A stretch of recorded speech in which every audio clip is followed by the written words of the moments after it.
setting the stage for your Georgia Saturday. This is DawgNation Game Day. Brought to you by Pella Windows and Doors, Kroger, and R.S. Andrews. Now live from Jittery Joes in Athens, here's your host, Kaylee Mansell. For the last time until November 12th, Georgia will go to battle in Sanford Stadium today. The importance of this game at home cannot be overstated. It's a top 10 matchup against a foe whose loss from last year still lingers, and it's a chance for Georgia to show the world that they can still compete with the best of them. It's one where even Kirby Smart felt the need to make the call to the fans to show up in a big way. We need the best atmosphere we've ever had in Sanford Stadium. The challenge has been issued for our fan base to be extremely difficult for them to communicate and do things offensively that they do, especially at home and sometimes on the road when it's not the right environment. All right, good afternoon, DawgNation. I am Kaylee Mansell. This is DawgNation Game Day. I thought we would go ahead and get it started with a statement made from Kirby Smart earlier this week. I know that the reception to it was mixed because I do understand the slow starts from both the offense and the defense have made it tough for fans to get engaged, but this is one of those three big home games that we've been talking about all season long. I remember going into that Ole Miss atmosphere and thinking, wow, the fans showed up in a big way. And so when Kirby Smart calls out the fans and tells them that they can make an impact in today's game, I think that says a lot about how confident is that the fans within the stadium can have an effect on today's matchup. But let's get real about something. It's been a weird season, a lot of close games, instant classics that fans are probably tired of, and the overwhelming emotions that we have to face in watching these games. It's tough because Georgia keeps finding a way to get it done.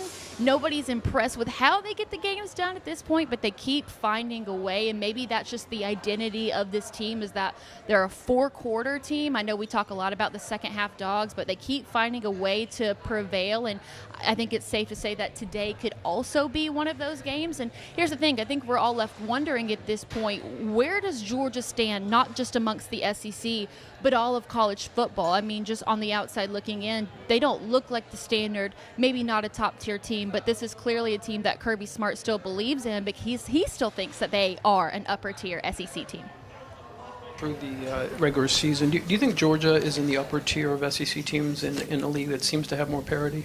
Absolutely. Can you how do you evaluate that? I don't evaluate because I only evaluate the teams we play. Yeah. So I think we got a really good football team, and I think it shows every Saturday we go out and compete. I don't study the film of the ones we don't play, although most people you don't play, you get on crossover games. But I'm not in the process of evaluating. I'm evaluating us and Ole Miss right now. Now, I know it doesn't feel like they're at the top at the moment, but I think with a win today, it certainly puts Georgia back into that conversation. So throughout the show today, we're going to talk about where Georgia has the advantage and what a win would mean today for the Dogs.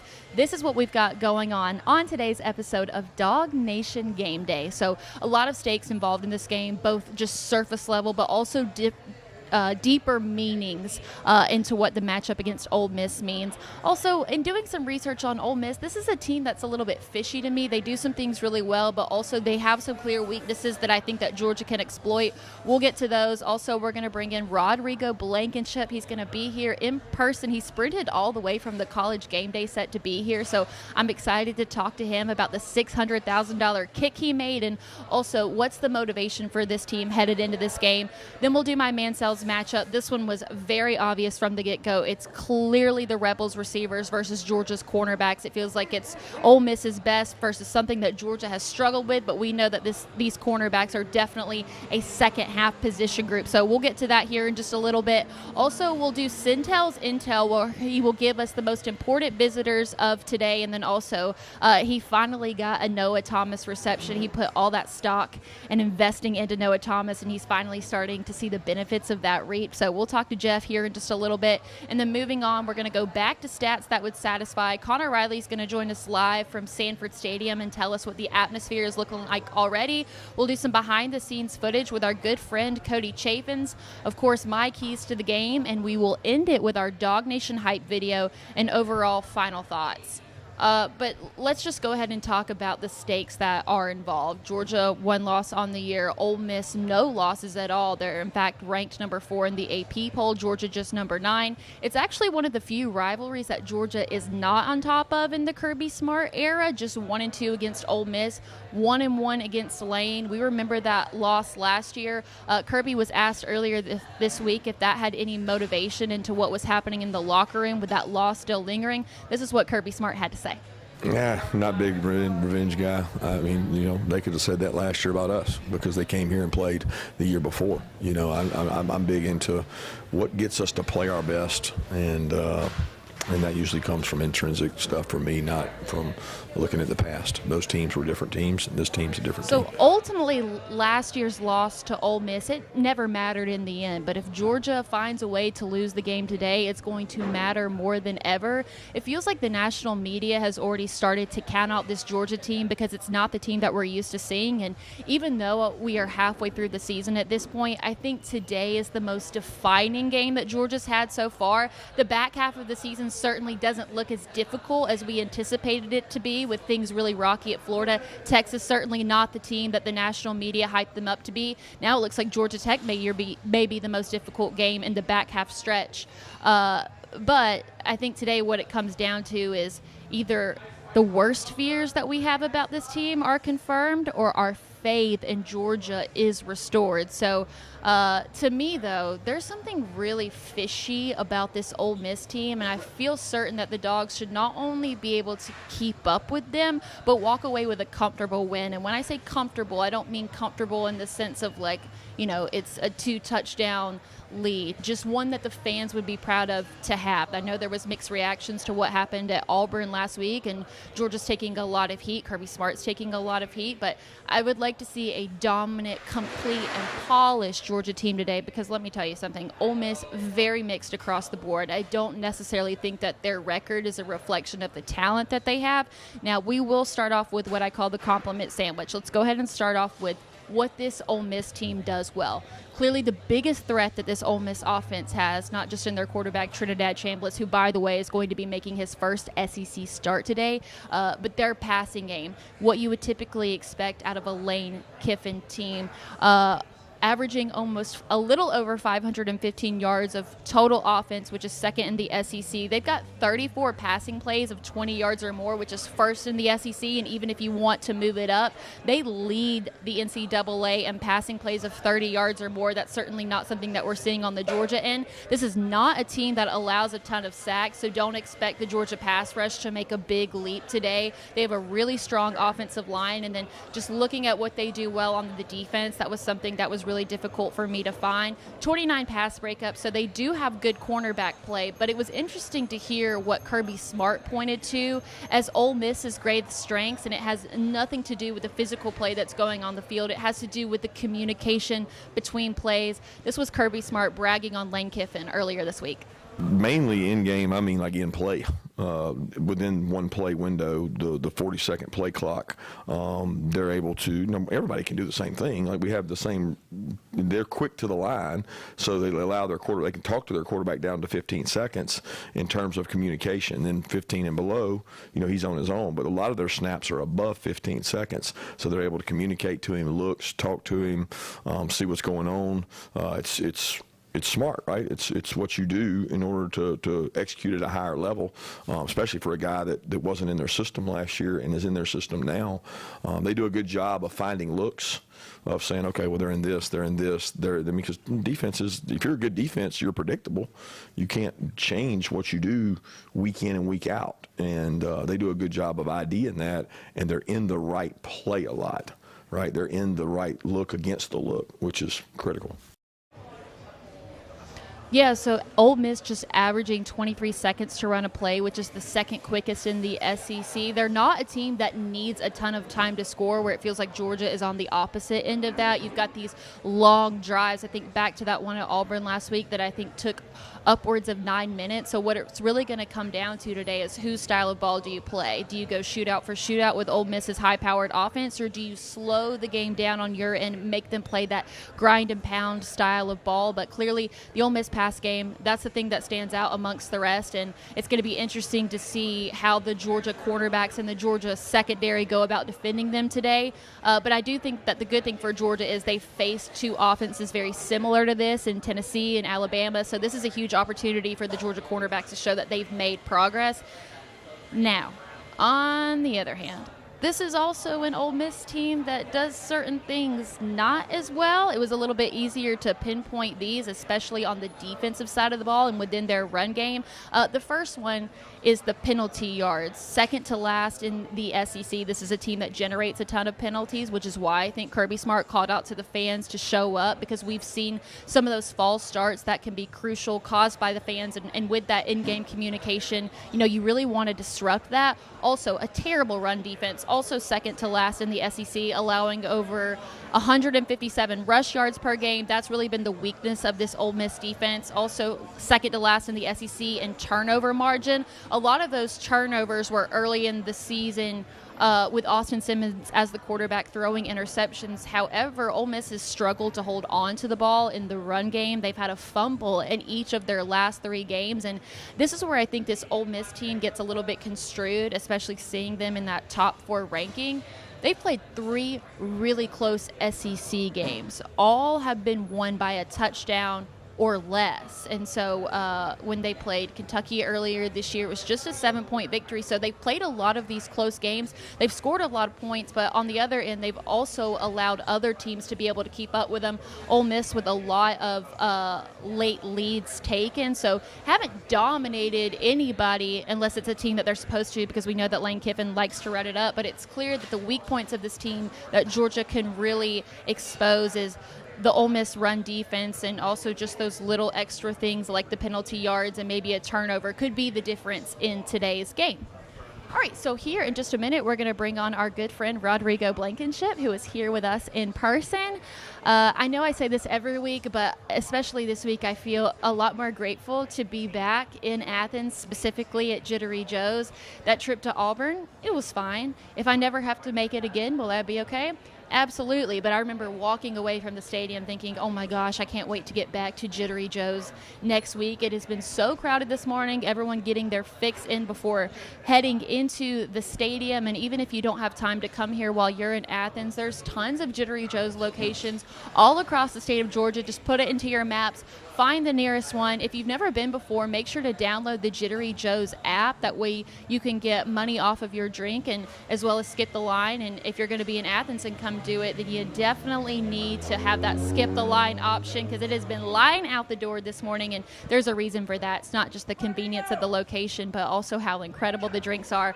I hear our good friend Rodrigo getting called out in the background. I'm so excited to bring him on. So for more information, go to jitteryjoes.com or download that Jittery Joes app. And with that, before he gets stampeded by fans, let's go ahead and bring in Rodrigo Blankenship.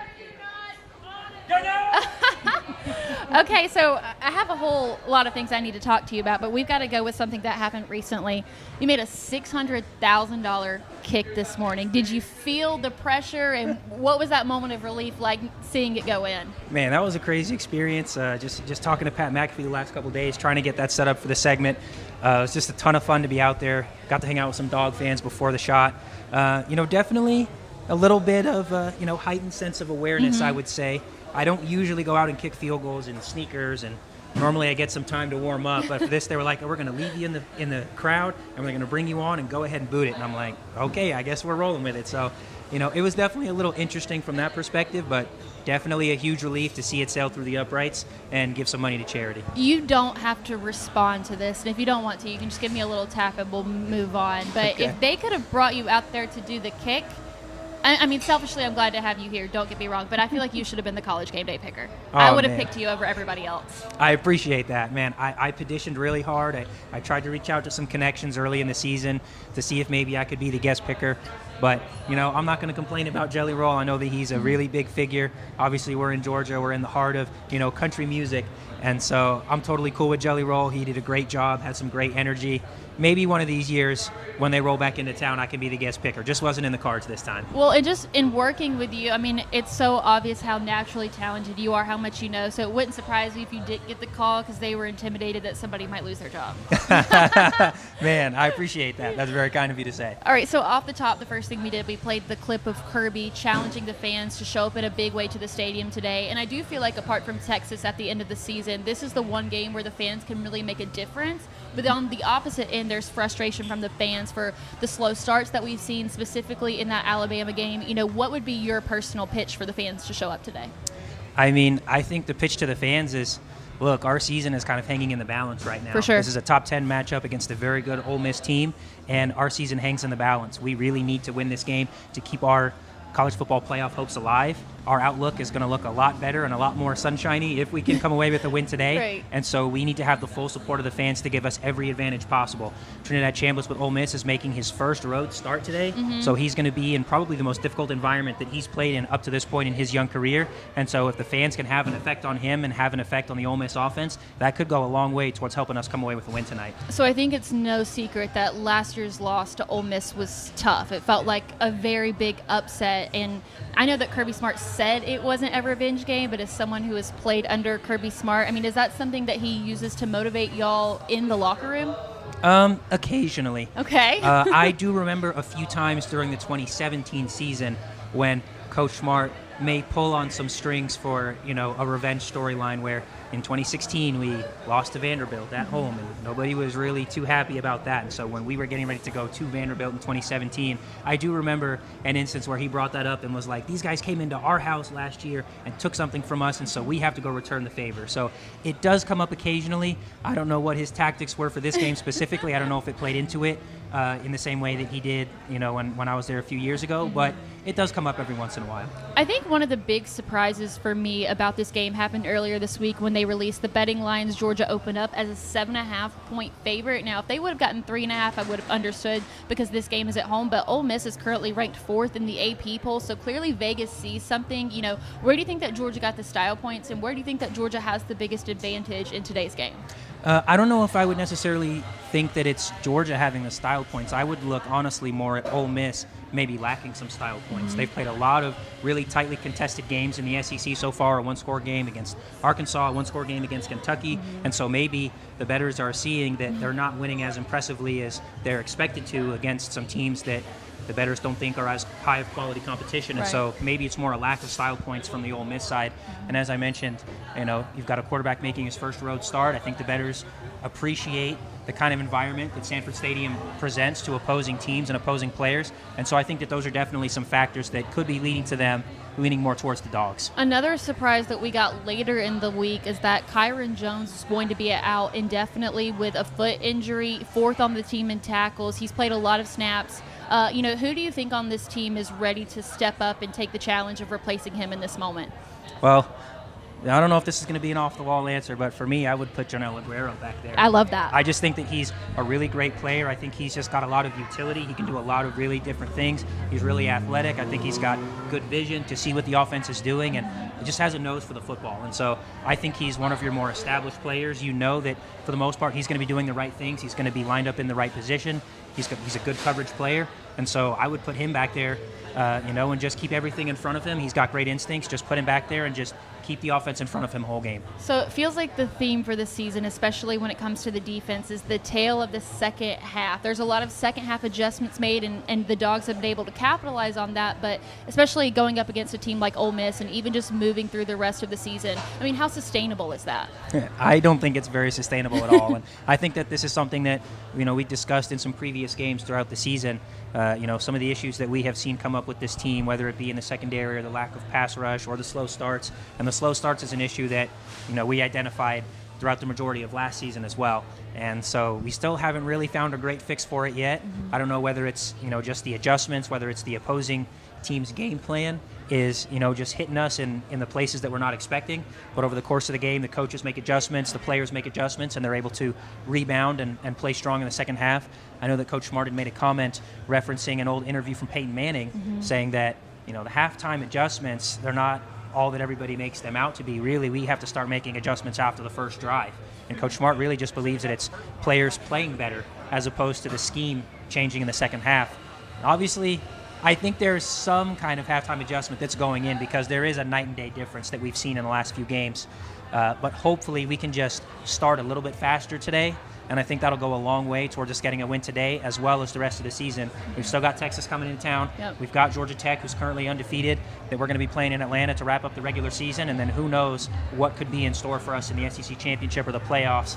So the slow starts are not sustainable. We're definitely going to have to pick up the pace if we want to get to those highest of highs this season. Yeah, you mentioned Ole Miss has played a lot of close games, specifically within the SEC. And in these games, they're scoring a lot of points, but they're also giving up a lot of points. So it's really these shootout games where you're just going shot for shot. If that's what it comes down today for Georgia, are you confident enough in Gunnar Stockton that he can go throw for throw with Trinidad Chambliss? Yeah, I have a lot of confidence in this team. We had discussed earlier in the week talking about these two defenses. I think they're very similar defenses. Looking at Ole Miss playing against their Power 4 opponents, they're giving up around 25 points a game. So there definitely will be opportunities for our offense to take advantage, especially on the ground. Ole Miss does not have as good of a run defense, in my opinion, as Auburn we played against last week. Auburn, I think, is one of the more stingy run defenses in the conference. And so I think there's going to be a little bit more wiggle room as far as the ground game goes for us today. And so I do expect we're going to see more efficiency with the run game. I think we're going to see some of those explosive run plays that we've seen in some previous games. And so I do think it's going to be a shootout. I do trust that Gunnar will be able to make some throws. He went throw for throw with Aguilar in Knoxville a few weeks ago. And so I think that if it comes down to that, I trust our guys to do it tonight. I feel like across all level of sports this year, one of the common themes that we've seen is the importance of special teams. It's been a wacky year for special teams plays. I mean, is there any part of the special teams where you feel like Georgia could have an advantage today? I do think so, for sure. Specifically looking at our two punt units. Looking at Ole Miss's net punt average is around 36 yards, and for Georgia it's around 44 yards. So that's an 8-yard difference, and that could be pretty substantial, with a cumulative effect over the course of the game.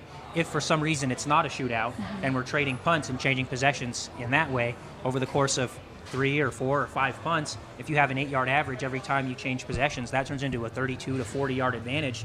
That's 3 to 4 first downs that Ole Miss may have to go extra, or the Georgia offense may not have to cover to still come away with points. That could be the difference in a touchdown or a field goal and a punt, however you want to slice it.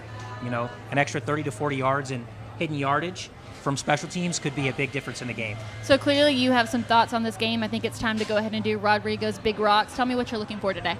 Yeah, so the first one is going to be winning the field position battle. And, as I just mentioned, I think that if we're going to be trading punts, that could be a big factor in allowing us to win the field position battle. I do really like our return units as well. I really like Zachariah Branch. I know a lot of us do. And think that he's, a stick of dynamite waiting to go off at any moment, anytime you get the ball in his hands. And so I would love to see a big return out of him today. I think that could go a long way.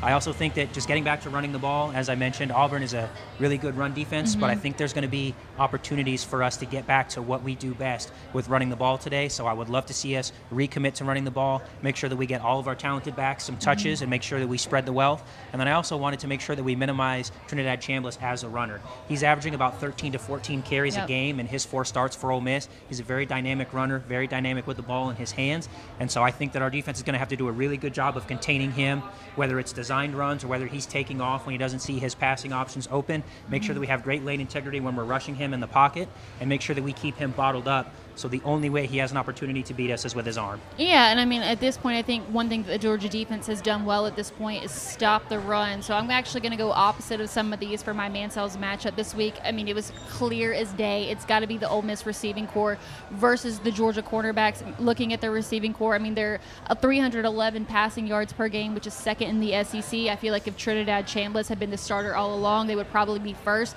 They've got 4 players with over 47 yards per game, also 4 players players that are averaging over 17 yards per catch. Now, this is not a team that has one receiver that stands out amongst the rest. They spread the ball around. They've got a lot of talent and a really strong tight end. And then you look on the Georgia end of this, and this pass defense has really been the kryptonite so far, just 11th in the SEC for passing yards allowed. Now, 27 pass breakups, so pretty good in that category, and also just 6.7 yards per attempt allowed, which I still feel like is pretty strong. But the Georgia cornerbacks have come under a lot of fire. I know they've made the second half adjustments, but the first half has really, really been tough to watch. So I think that this is a good chance for them to show that going up against these high-powered teams like Ole Miss, they've learned something from it. Yes, absolutely. I think this will be a great opportunity to really show what they're worth. You know, as you said, they've got a lot of really talented pass catchers. They've got 5 pass catchers over 200 yards on the season already, and 3 of them that are at 350 plus. So they're doing a really good job of spreading the wealth and making sure that all of their playmakers are getting touches and having an opportunity to impact a game.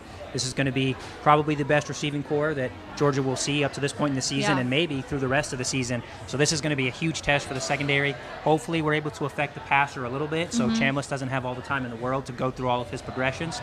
So if we can get a little bit more pass rush today, that could also help our secondary to make their lives a little bit easier. So huge test tonight, and hopefully they can prove that they're going to be capable of, you know, maybe just bending and not breaking when we get through the rest of the season. So here's the final big picture question. This is clearly not the Georgia team that we're used to seeing. I think a lot of people outside of DawgNation, specifically within the national media, they recognize that. But with a win today over a number 4 Ole Miss, does that put Georgia back on people's radars? Absolutely, it should. I think that Ole Miss is a very quality team, regardless of what Vegas or any of the bettors are going to say. I think that this is a really good team. I think that they can hurt you in a lot of ways.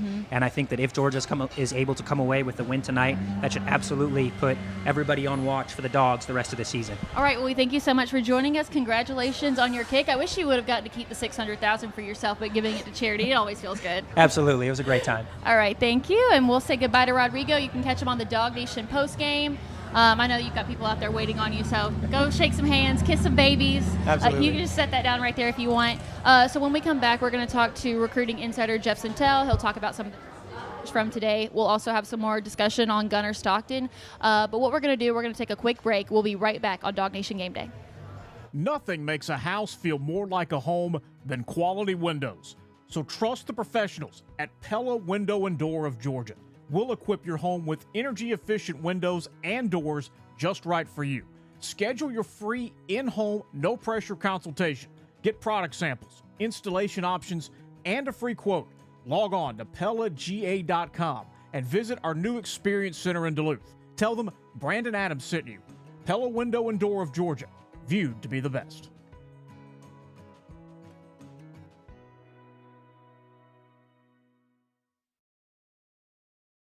This is the Georgia football family, answering the call for Coach Mark Richt. Coach Richt's just a pillar in the community, and he's meant so much to me in my career. It's the Chick-fil-A Dog Bowl, helping raise money to fight Parkinson's and Crohn's. It's been amazing how much fun everybody has. Coach Kirby Smart, his players, and UGA legends all coming together. If Coach Richt was doing this in the Middle East, I'd be there. You can help by donating at ricksdogbowl.com. All the proceeds for this event will go to the Isaacson Center for Neurological Disease Research. And you can watch it on October 22nd at 6:15. DawgNation's going to stream the event live. It's the Chick-fil-A Dog Bowl. Tune into it, watch it, but support it. Donate. Take a bite out of Parkinson's and Crohn's. This is DawgNation Game Day, brought to you by Pella Windows and Doors, Kroger, R.S. Andrews, and Jittery Joes Coffee. All right, welcome back. It's DawgNation Game Day. I am Kaylee Mansell. You can see the gorgeous Sanford Stadium right there. You can already see some fans start to roll in. We're going to have an update with Connor Riley later on what the stadium atmosphere looks like. We just got done talking to Rodrigo Blankenship, and I almost feel guilty in a sense, like I'm holding him hostage over here because you had a line of people waiting with the googly eyes just waiting to see him. He truly is a star in his own right, and I'm so happy that he made that kick today, and I'm manifesting for him that we see him on College Game Day one day. So As per usual, we sit down, we talk to Jeff Sentell. He'll tell us about some of the top visitors coming in today. Now, I know that there have been more visitors added to this list, 2 guys that are current Penn State commits. We're really seeing the dominoes start to fall. So I know some other names have been added. You can check out DawgNation.com. But in the meantime, let's hear from Jeff Sentell about today's visitors and also his confidence in Gunnar Stockton in today's game.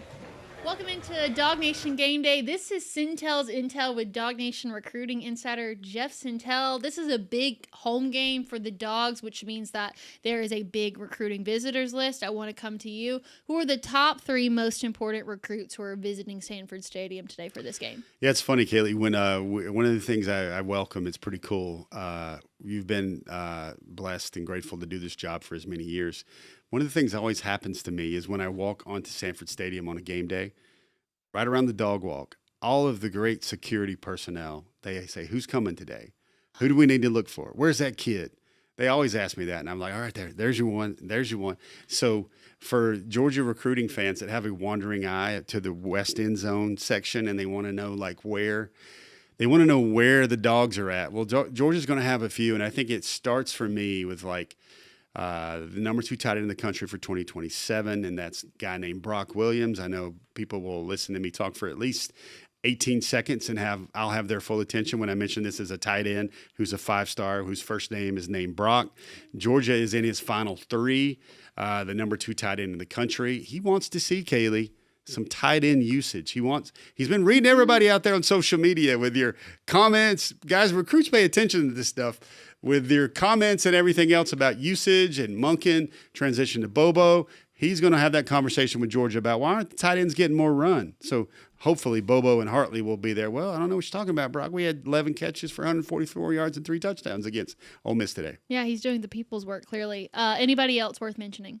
Yeah, they're going to – well, first of all, I'm not going to bore anybody with the continuing soap opera of LaDamian Guyton or Mark Matthews, although I think that's a really good tackle out of St. Thomas Aquinas, who is teammates with Georgia 2026 commit Justice Fitzpatrick. I want you to think about there's 2 more names. One is an offensive lineman that's 6'8" and 300-something pounds. They call him Big Baby. He's currently committed to Mississippi State, taking his official visit to Georgia this weekend. That's an official visitor.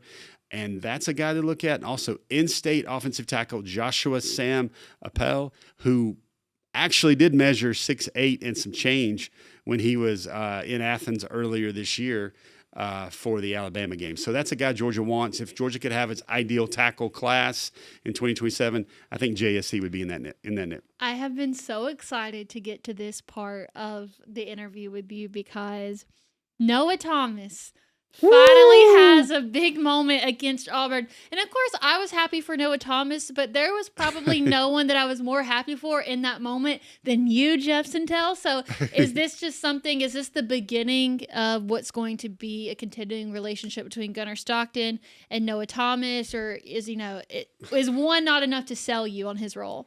First of all, hopefully it's not Haley's comment in terms of his production for the Georgia Bulldogs, but I will say I want to use the word fortuitous here. And what I mean by that is, Kaylee, I was the guy that was selling all the shares of Noah Thomas stock in the spring. I'd heard those practice reports. I'd heard those spring practice reports, and I was thinking he might be Georgia's best offensive player this fall. But lo and behold, guess what happens? When he catches that pass, which is his first play of the year in week 6, I believe, game 6, catches it right in front of me, Kaylee. I'm on the sideline. Oh, no, he doesn't. Yes, I'm on the sideline taking pictures. And he literally, he's probably 5 yards away from me if I was in the studio right there. He was over there by one of our monitors and cameras when he caught that ball. He jumped up, Kaylee, and he had a very throaty heck yeah. And his teammates were rallying around him. So I think the freight train that is the Noah Thomas statistical explosion is going to happen and continue. Maybe not, but I think he'll make big catches from now on the reg. All right, so let's get down to business. We got to have some serious conversations, one of them being about this Georgia team. We are at the halfway point of the regular season. I don't know how much more there is to learn about this Georgia team. I feel like maybe the identity has really started to prevail over the last few weeks. I just want to know your thoughts on this Georgia team now that we're halfway through and we kind of know more about who they are. Yeah, I think Kirby said this We Are Who We Are last week after the Auburn win, where he's like, we're just going to be a 17-play, 85-yard drive, churn some clock. That's probably who we are. He's like, remember when he said in the offseason that that's when they're running the football, they have to run the football well to be the best version of themselves that they can be. But Kaylee, I think there's a little bit more Georgia can do in the pass game and in the explosives. And what I mean by that is, you remember how everybody felt after the Tennessee game where Gunner was hitting some shots and, the big play to London Humphrey will be part of the lore for that game for forever. I think Georgia's got to find a little bit more of that. And what I mean, and this is something that I'll kind of dovetail and piggyback on what we said earlier in the show and in this segment, is I think the tight ends just got to get going. And I mean, listen, if you know football, if you know ball, they're basically acting as flank or secondary offensive tackles right now, because you got to protect somebody on the left side or somebody on the right side. Sooner or later, I guess those tiny tight end training wheels are going to come off, and those guys are going to have to go downfield and make some plays against a big team. Yeah, and I do feel like if the tight ends are going to show up, this would be the defense to do it against, because the Ole Miss defense is not the most elite part of their team. But that kind of leads me to ask you about the Rebels, because they are higher ranked than Georgia. They are undefeated at this point, but still it feels like nobody's really taking them all that seriously, especially considering that Georgia is a humongous favorite in today's game, which at home, not surprising, but the margin is a lot. They've clearly got a really good offense. It feels very opposite of what Georgia's doing. I mean, are you ready to say that Ole Miss is a legit team, or is it kind of one of those situations where we're all just waiting for Lane Kiffin to have his mess up? Mess up's a question. I think what's going to happen is for the blueprint to a Georgia victory, Kaylee, I think is Georgia's got to really pound the rock. They've got to run the rock. If we look at the SEC stats, I think Ole Miss is 14th in the conference, maybe 13th in the conference in terms of how much they surrender per game on the average in terms of their run game. And that's supposed to be Georgia's strength going up against Ole Miss's weakness. So that's a way where I think Georgia can win the football game. I'm kind of like you. If I was running my own casino, and wouldn't that be a fun job to run our own casinos and everything? Absolutely not. Everything. I am not Ozark. I'm not Jason Bateman. Well, you're gonna have a lot of cash register receipts and stuff like that. But I would say, I don't know. I think this line feels like it's about 3 points higher than it should be. I think 4.5, 4 is probably where it should be. And it's crazy because Ole Miss is the number 4 team in the country. It's in the top 10 game. College Game Day is here for this game.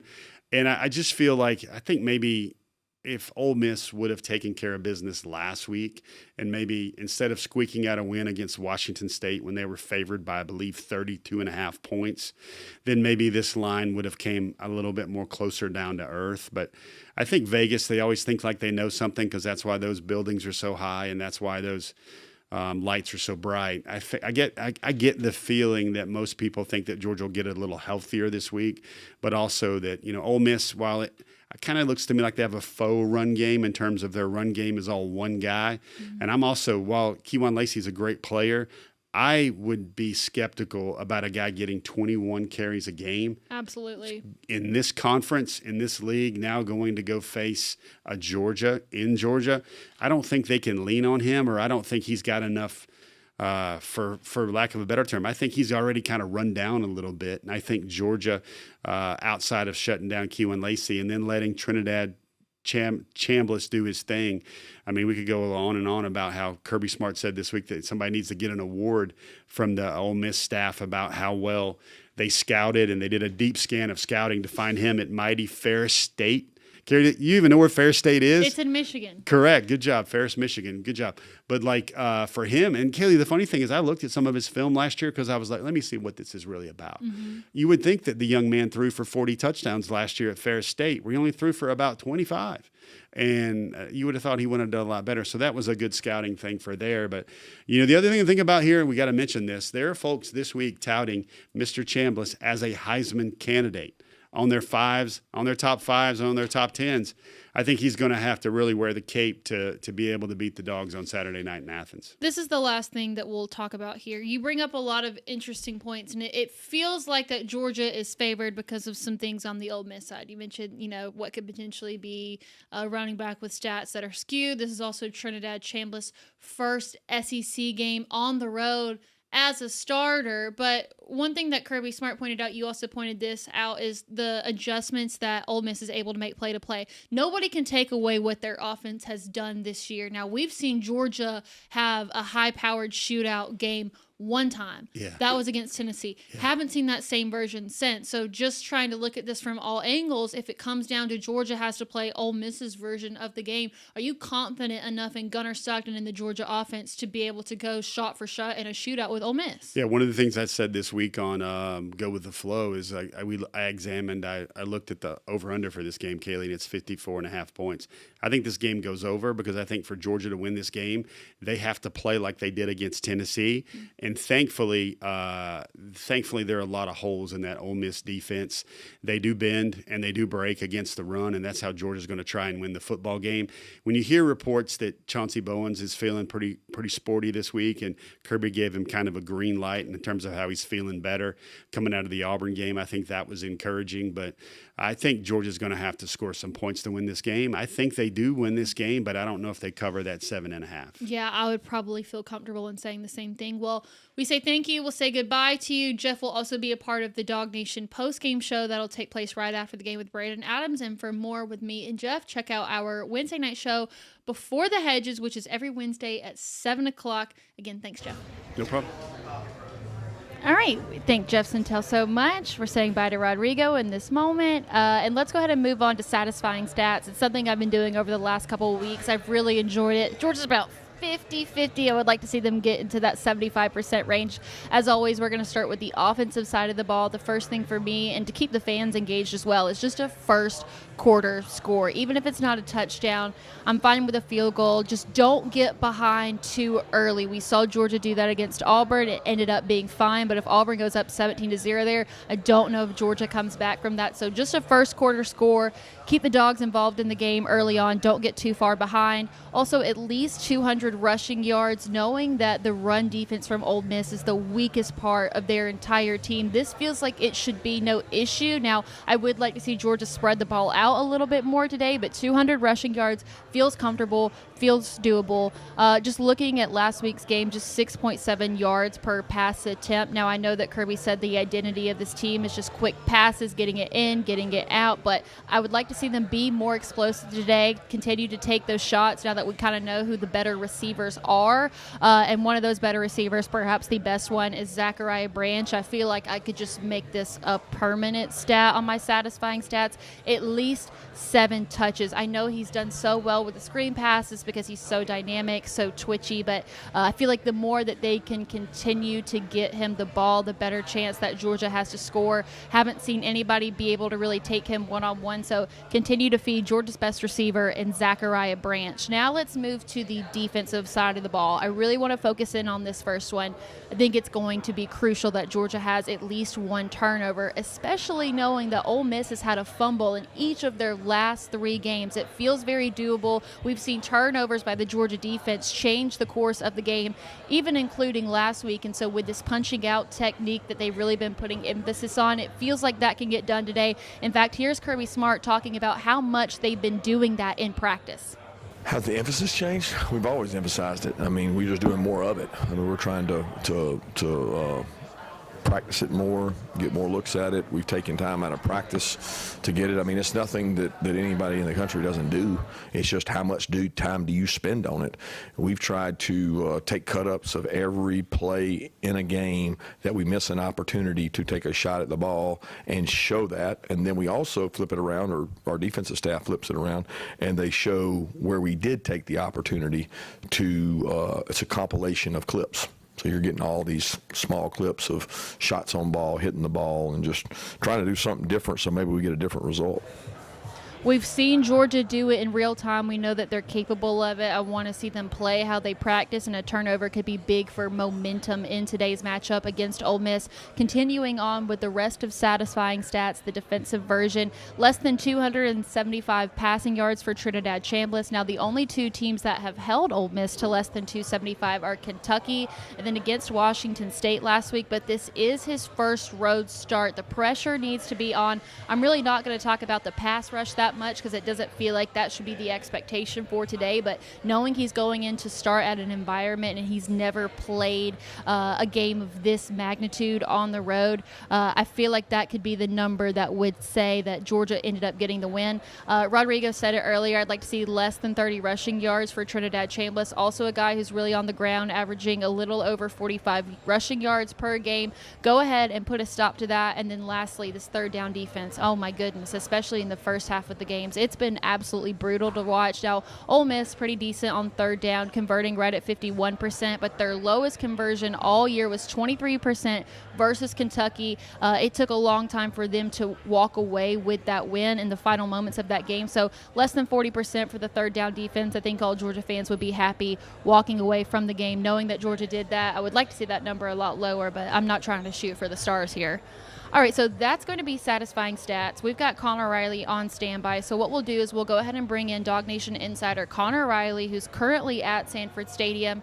We've talked a lot about Kirby's challenge to the fans on having them show up in a big way. Do you already sense that right now in Sanford? Have people started to arrive just yet?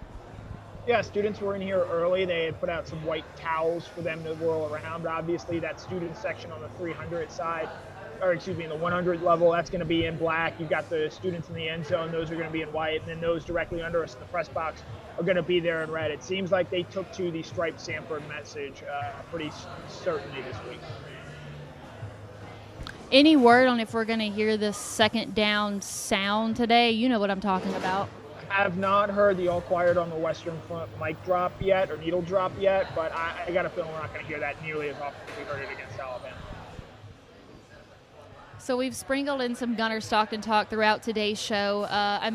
Do you think it's very likely that it's going to come down to a shot-for-shot, pass-heavy performance for him, or is that not even really necessary in today's game, knowing that Georgia should attack Ole Miss's run defense, considering how poorly they performed this year? Yeah, if Georgia's trying to go shot for shot with Gunnar Stockton, that's not a winning recipe for this team. They've shown that if they want to win, we're going to have to run the football successfully. They weren't able to do that against Auburn a week ago, but this offensive line is in a much better shape. Ernest Green and Juan Gaston not listed on the availability report, indicating they will be good to go today. I think that's huge for this offensive line. This offensive line plays well and opens up in the rushing holes. I think that's going to go a long way to getting to a Georgia victory. I think they've got to be able to run the ball successfully and allow Gunnar to make plays without asking him to do too much. You know, continuing on the topic of the offensive line, this is an Ole Miss team that doesn't generate a ton of sacks, only one more sack on the year than Georgia. So, what's the expectation for the offensive line today, and what does the best version of the offensive line starting rotation look like out there today? Yeah, I'll be curious to see if it is Monroe Freeling at left tackle, like I think we can all expect as they finish the game last week. And that right tackle spot's going to be interesting. Bo Hewley has started there. Juan Gaston has started there. Ernest Green, when healthy, has started there. I'll be curious to see who they go with. I would probably go with Juan Gaston if you believe he's healthy enough to play. Yes, you're playing two freshmen on the right side of that offensive line. But with what we've seen so far this season, Georgia's best five offensive linemen are Monroe Freeling, Micah Morris, Drew Bobo, Dontrell Glover, and Juan Gaston. And there's more continuity there, and I'll be curious to see how they sprinkle in Ernest Green, given just how much time he's missed this season. So Cody Chaffins has graced us with some pregame footage, including that of Zachariah Branch, who I just talked about. And now that we've really started to see these Georgia pass catchers start to emerge, is Zachariah Branch the go-to guy today, or is it one of those situations where I feel like there's been a different receiver that stood out each and every week? Is Zachariah Branch that guy today, or do you maybe anticipate somebody else stepping up and being the leading receiver? Yeah, they're going to find a way to sprinkle the ball around, but I think in tight situations, obvious must pick up conversions. I think this is a game where maybe they try. And again, like you saw in that fourth quarter against Auburn on that last touchdown drive, 4 different receptions in that game. Now, I know Georgia would like to stretch him more vertically and push the ball downfield to him, but he is such a dynamic pass catcher with what he's able to do in and around the line of scrimmage. And in some ways, it is an extension of the running game. Just get him easy completions and allow him to make defenders miss. But again, this wide receiver room is too talented for Georgia to just exclusively lean on one guy. Colby Young is someone who has had big games for Georgia before. We saw Dylan Bell. Leonard Humphreys has been clutch this year. This group is very talented, and so much so they don't have to lean on Zachariah Branch, even though I think when the chips are down, that's who they want to get the football to. So last week, I think we were all pretty unaware that Chauncey Bowens was struggling with his health. Now, he did ultimately have 4 carries and a touchdown in that game. Nate Frazier got the start. But now, assuming that Chauncey Bowens is healthy, does Chauncey come out with the start today, or do you think they go back to Nate Frazier? I could see them going back to Nate Frazier. I think they know that they're going to need both Chauncey and Nate to be the best versions of themselves this year. And I thought Nate, while he didn't have a great rushing game statistically, did some nice things in that game for Georgia. So, I don't think it's a big deal of who gets the ball at the start. I do think that in tight situations, Chauncey's going to be the guy carrying the ball for this team.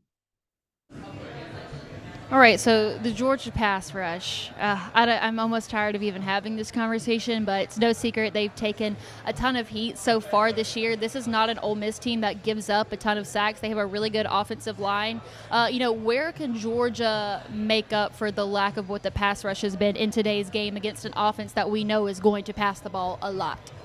Yeah, I'll be curious to see how do they sort of spy Trinidad Chambliss and not let him, when plays break down, escape with his legs and use his legs to hurt Georgia in that way. And I think they usually had a pretty good plan for trying to force mobile quarterbacks to try and beat them from the pocket. It hasn't always necessarily worked out. And when they've gone super aggressive in that sense, you think to the Alabama game last year against Jalen Milroe just carved them up. So I think they've got a good plan that they trust.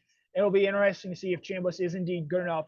He's making his first SEC road start to dice up this Georgia secondary, which is already down Kyron Jones, and that is going to be a big loss for Georgia just because I think that was already something that teams had sort of circled and say, hey, you can go after this secondary in that way. Now that they're down a starter there, I think that makes it an even bigger concern for the Bulldogs. Last thing, and I'm putting some pressure on you, certainly more pressure than the Georgia pass rush is generating. Do you have a stat of the day for us? I do not have a stat of the day for you today, unfortunately. I will say, okay, I do have where's the one. consistency? I do have one. Kirby Smart, in his career at Sanford Stadium, this will be the 8th time that he plays a top 10 ranked team at home. Georgia is 7-0 in those games, looking to go 8-0 with a win today over Ole Miss. Only Connor on this DawgNation staff could come back from not having a stat of the day and make it sound wonderful. So, Connor, we say thank you to you, and I'll see you here in just a little bit. Yep. So for more crazy facts with Connor, because they seem to come up every single week, you can check out our show, DawgNation at Large, that takes place every Thursday night at 7 o'clock. We actually won't have a show this week because we've got Dog Bowl, but we'll come back for the following week. I'm sure we'll have something really great played for Florida. We like to have a little bit of fun. So shout out to Connor. He really saved himself in that situation, looking a lot like the second half Georgia defense at that moment. I know we showed the video of Zachariah Branch. We've also got more footage from the field. This is the Kroger Dog Walk. Hello, Dog Nation. I'm Brandon Adams. Welcome into Kroger's coverage of the Dog Walk as the Georgia Bulldogs ready to make their way in today to get ready to take on the Ole Miss Rebels. Let's give you a little bit of a look at that here right now. First guys you're going to see coming through, cornerback Dalen Everett making his way in right now as the Georgia Bulldogs prepare for Ole Miss. A little more overcast than we expected to be. Jordan Hall, defensive lineman. You see Cash Jones over there. He's rolling through here right now. Georgia getting ready for Ole Miss. A little bit of moisture in the air. It was raining earlier. Tight ends coach Todd Hartley got a good-looking suit on. Fresh haircut, it appears, as well. Georgia coming in right now. Janelle Aguero coming by. You got Gunnar Stockton over there. Old school Georgia hat on him. Dogs getting ready, filing in here right now. Quintavious Johnson coming through. Tight end Oscar Delp is over there. Georgia, you see Kirby Smart walking the rope line. A lot of fist bumps, a lot of excitement, a lot of happiness. Georgia more than a touchdown favorite today as the number 9 team in the country. Undefeated Ole Miss comes in at number 5. Defensive line coach Trey Scott walking by. You're going to see Georgia left tackle Monroe Freeling coming by. Defensive lineman Christian Miller going to be over on the far end. Wide receivers coach James Coley. KJ Bolden coming through here. Dogs continue to file in, getting ready for Ole Miss here today. Offensive line coach Stacey Searles coming through. Offensive coordinator Mike Bobo. Of course, Stacey Searles' unit, Brett Thorson over there walking through. Stacey Searles' unit in the spotlight for who will, who won't play. We have seen both as Ellis Robinson coming through here. You'll get a good look at him in a moment. Backup quarterback Ryan Puglisi walking by. Michael Weenie coming through to finish the point we're making earlier. Both Ernest Green and Juan Gaston listed as probable for today, at least in the final availability reports. The thought there might be get a chance to see them both. The Georgia, perhaps you would hope, may be healthier along the offensive line today than it has been at any point in time over the course of the last few weeks. Georgia continuing to roll through here.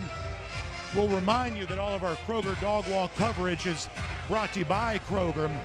Make sure you check out your local Kroger to get ready for your game day watching party, your tailgate event, everything you need there. Your local Kroger's got you covered for all of that. And of course, you can become a Kroger Boost member to get everything you need. By the way, speaking of Gaston, here he is coming through right now, listed as probable for today. Seems to be walking in on his own power pretty well. So, Kaylee, festive atmosphere here. Some of the students are already here. Big throng gathered. Everybody getting ready for Georgia Ole Miss. We'll send it back to you. We don't do superlatives on DawgNation, but if we did, I would give most improved to Braden Adams. We challenged him to know more names for the dog walk. He has answered that challenge. Hopefully the fans will be able to answer that same call that Kirby Smart gave them today. So that's a look at the present, but what we're going to do, we're going to take a look back at the past. This is our Boots on the Ground with Cody Chaffins.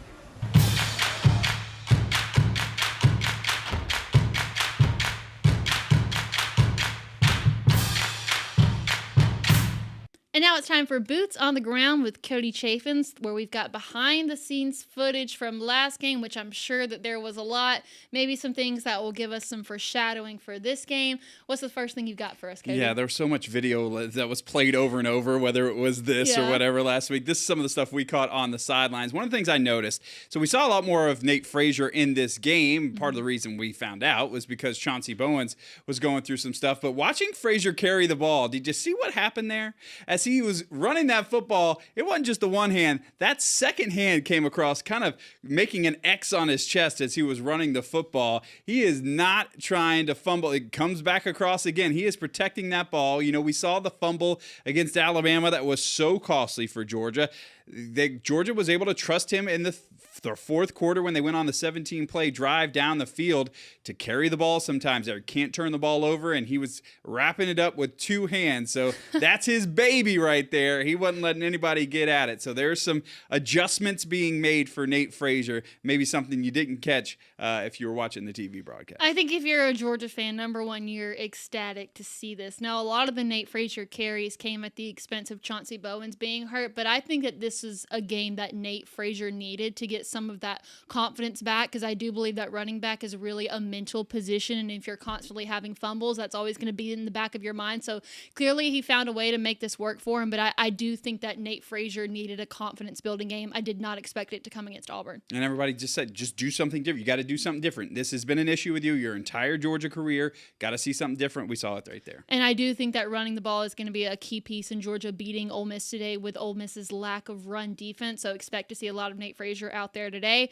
All right, what's the second thing you've served up for us? Talking about the guys who are going to be paving the way for Nate Frazier and the Georgia running backs today. I was able to see last week going into the game at Auburn, we kind of knew all week that Ernest Green was going to be a game-time decision. Well, he didn't end up going, but we did get some video of him pre-game warming up. He wasn't going with the ones. He knew pre-game he wasn't going to go, as they usually try it out.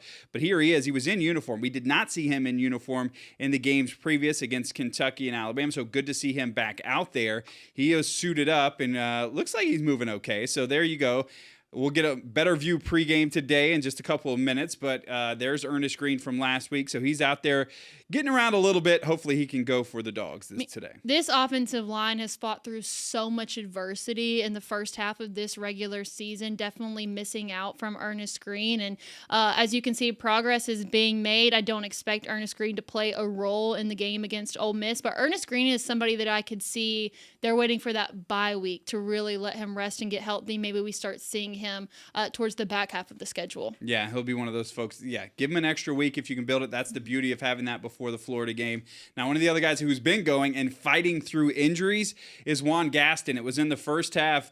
You could see Gaston gets rolled up on by Chauncey Bowens, and he went down. This is a guy, remember, in the Marshall game, the very first drive of the season, he hurt his ankle. So he's been kind of fighting through the whole time. And look how he just had to says, he's like, maybe do I want to come? Nah, I'm going to stay out there. So trying to decide, can I tough this one out? It's been something Georgia offensive linemen have done. They've been hurt a lot, but guys have been toughing stuff out a lot. Monroe Freeling doing some of that in this game. Maybe Juan Gaston learning from an older guy like Freeling. Hey, man, we don't just go to the sideline. But it was so interesting to me.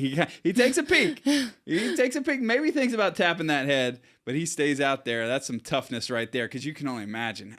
That's a dude, 300-plus pounds, walking on that ankle. Ooh, it cannot feel good. At least that we know this is someone who can read the room, because like you brought up Monroe Freeling, like him knowing what Monroe's going through this entire game and the fact that he's still going snap for snap. So he probably thought in that moment, maybe I should. Oh, wait. Maybe I shouldn't, just because I would look like a baby compared to Monroe. And Kirby Smart has attributed that to just the way that offensive line room has been built over the years. He said Dylan Fairchild, Tate Ratledge, they were hurt all of last year.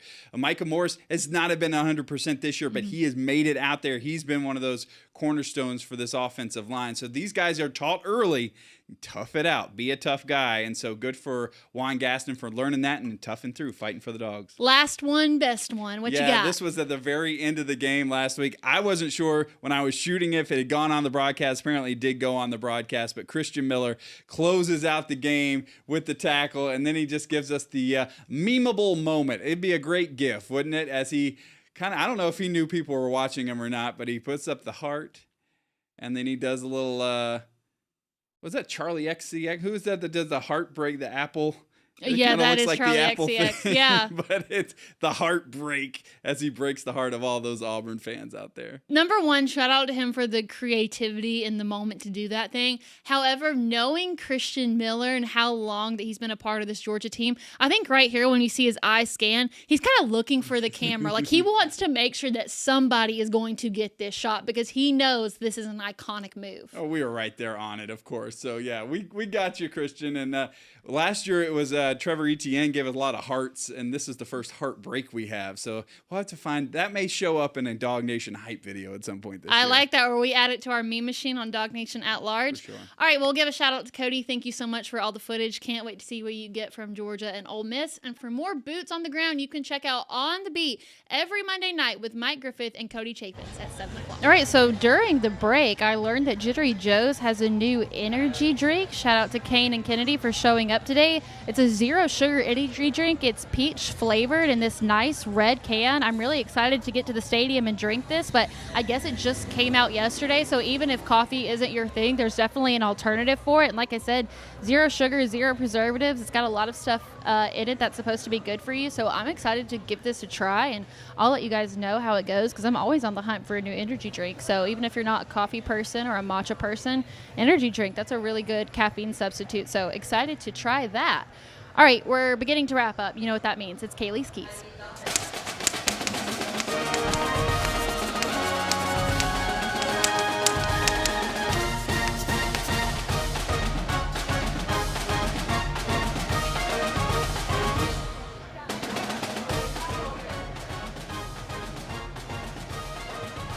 Absolutely no one, and I mean absolutely no one, should be surprised about what this first one is. We talked about it a little bit during the satisfying stats, and I do want to clarify, I just wanted 200 rushing yards total, not in the first quarter. I know there was some confusion about that on YouTube. If they give me 200 rushing yards in the first quarter, then I can die happy officially.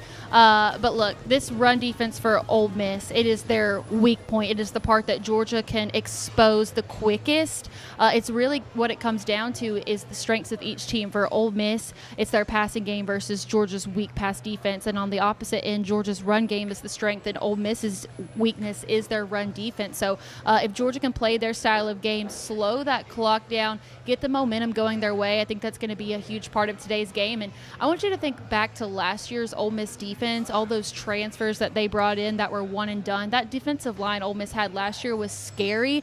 This year, not the same case. they retained some of those players, but the depth chart's really short. They've got a lot of young guys on this defensive line, so I do feel like Georgia can exploit that right off the bat. But again, this is not an Ole Miss team that needs a ton of time to run plays. They don't need a ton of time to score. So if Georgia can continue to have those long drives that are exhausting, but they do so well, I feel like that's going to work really well in Georgia's favor today.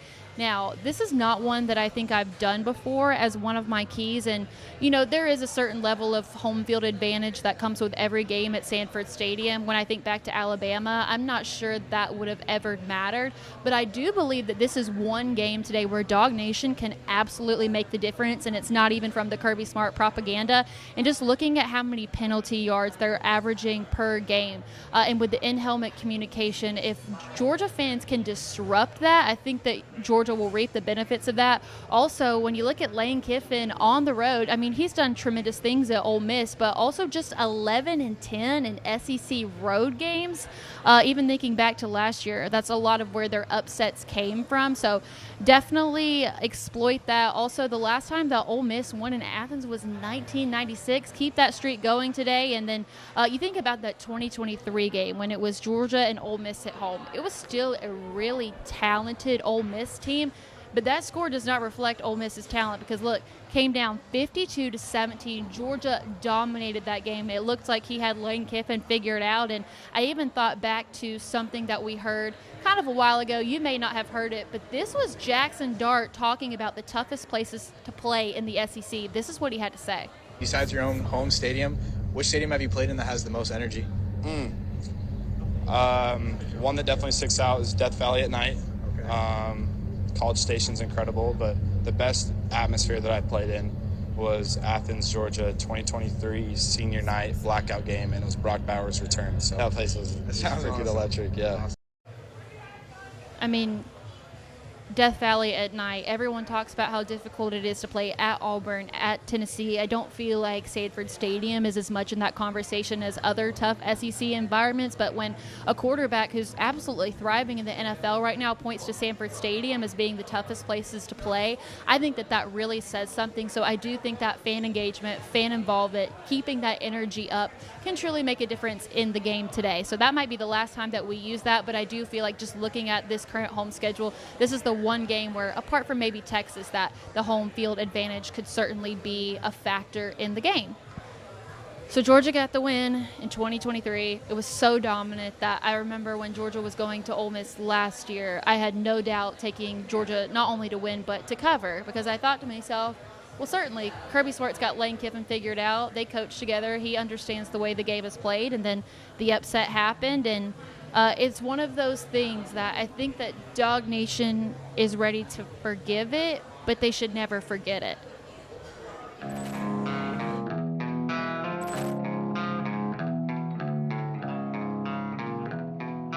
I'm going to celebrate this one.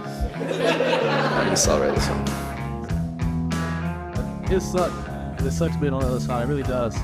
I ran into a few people. I guess they ran into me. The only thing I thought of mine is just go to the book. You know how fans get. Yeah, I feel like the players that's returned that played in this game last season have a chip on their shoulder. So you say that.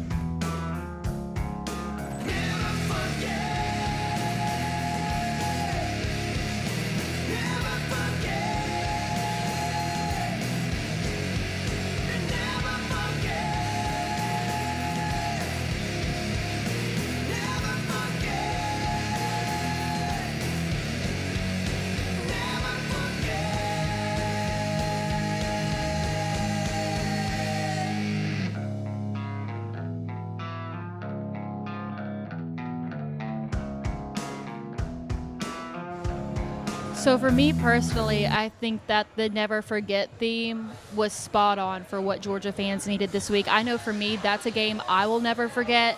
I remember the weather that day. It was rainy and gross, and Georgia had that big play on the first drive, and then after that it was Ole Miss from there. And then I had the opportunity to stand on the field as students were beginning to start the field storm, and in that moment I realized it was one of those moments that I was going to carry with me through the rest of my life, just facing that defeat straight in the face as students are starting to run out on the field. And that leads me to my final thought today is I hope that this is a game that we never forget for all the right reasons. I know it's not the Georgia team that we're used to seeing, and it really has been an emotional first half to the season, but I want to walk away knowing that I'm not going to forget how well Georgia performed today, how they proved everybody wrong, how they exposed an Ole Miss team that I'm still not sure is legit at this point, but I want them to go into this bye week getting the credibility that they deserve, proving people wrong, showing them that they still have the talent and the physicality to be able to compete with the best of them. I mean, we're seeing teams just now drop like flies. Miami. I want to see Georgia begin to rise to the top, and I hope this is one of those games that I never forget because of the joy I felt walking off the field, being proud of the performance that Georgia put out there today. And, you know, there's always the possibility that that doesn't happen, and if it doesn't, then we'll regroup, but it's a lot easier getting to that back half knowing that you got the win over a top 5 ranked Ole Miss. So I hope we never forget it, and I hope it's for all the right reasons. So DawgNation, thank you so much for joining me today. Don't forget, we'll have the post-game show with Brandon Adams directly after the game. If you're in Athens, come see it at the Georgia Bookstore. With that, I'm going to start heading to the stadium, and I hope I get to experience and participate in that fan atmosphere that Kirby Smart was calling for today.